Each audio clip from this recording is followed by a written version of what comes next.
देखो बच्चों, यहाँ क्या कह रहा है क्वेश्चन आपसे कि यदि एक बेलन के आधार की त्रिज्या और ऊंचाई क्रमशः 17 सेंटीमीटर और 49 सेंटीमीटर है तो बेलन के वक्र पृष्ठीय क्षेत्रफल ज्ञात कीजिए।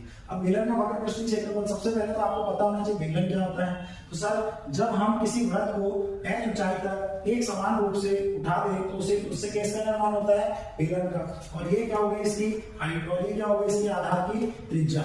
यदि हम किसी भी त्रिविमीय आकृति का क्या देखें, वक्र पृष्ठीय क्षेत्रफल, तो CSA कहते हैं इसको। क्या कहते हैं, CSA या लेटरल सरफेस एरिया।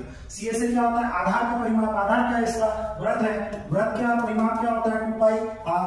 और इसको h ऊंचाई तक उठाया है तो इसमें किसका मल्टीप्लाई कर दोगे, h का। तो ये हो गया बेलन के वक्र पृष्ठ के क्षेत्रफल। अब यहाँ पर हम यदि वैल्यू पुट करें 2 इंटू 22/7 गुना r की वैल्यू कितनी है, 17, और ऊंचाई कितनी है, 49, कितनी है, 49। तो यहाँ पर आप क्या कैलकुलेशन करोगे, नहीं मुझे करने की जरूरत नहीं है, आप भी मत करो। क्यों नहीं करना, ये 7 से सर 7 तो कट ही जाना है। अब जो बची वाली वैल्यू होगी वो किसका मल्टीपल होगी, 17 का या 11 का। किसका मल्टीपल होगी, 17 का या 11 का। क्यों, क्योंकि यहाँ पर 11 भी है। हम पहले किससे चेक कर लेते हैं, 11 से। तो 11 में यहाँ पर 4 2 6 और 5 4 9 होगा क्या डिफरेंस, नहीं होगा।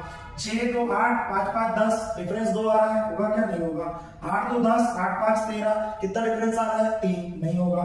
6 2 8 5 3 8 0 हो गया, मतलब यही आंसर होगा। चाहो तो आप इसको 17 से भी चेक कर सकते हो, देख लो। 17 3 51 बचा कितना, 144 आता ही नहीं टेबल में। 17 3 51 156 आता ही नहीं टेबल में। 17 3 51 188 आता ही नहीं टेबल में। 17 3 51 136 बिल्कुल आता है। दोनों तरफ से आपका आंसर नंबर